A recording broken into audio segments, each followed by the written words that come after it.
In this short film, we interviewed ex-convicts whose lives were turned around after working at Gangstar, a local coffee shop situated in Mowbray. We aim to highlight the strength and beauty of the work being done at Gangstar, as well as educate and deconstruct the stigmas around the reintegration of ex-convicts into society. My name is Kola and this is my story.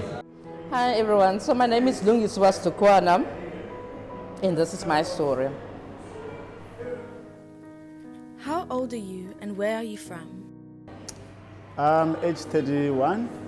I was born in Johannesburg, but raised in the Eastern Cape, township called a place called Mount Fletcher, but a small township called Xaku in Mount Fletcher. So I'm 35 years old. I was born in Appington in the Northern Cape.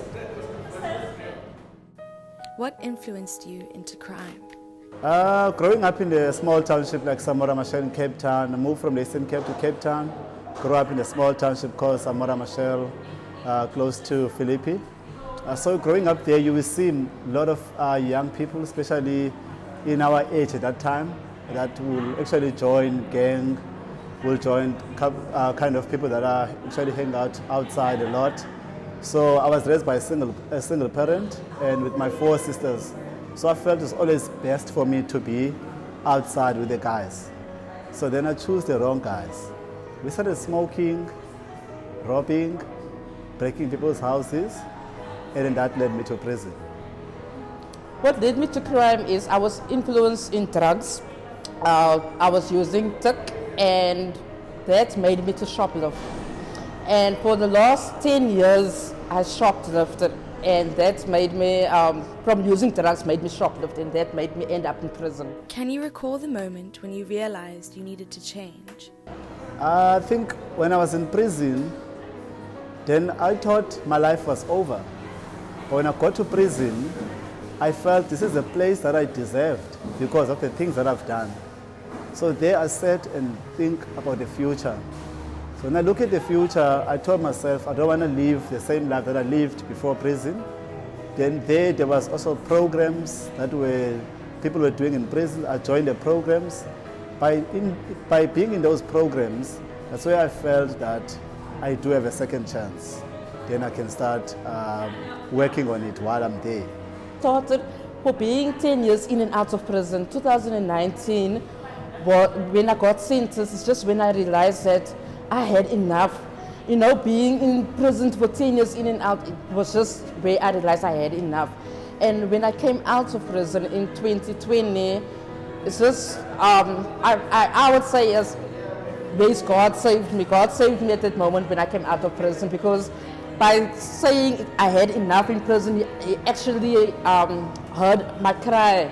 And when I came out of prison, I was done with drugs, I was done with shoplifting, and that is just where my new life started. What is one thing your experiences have made you grateful for?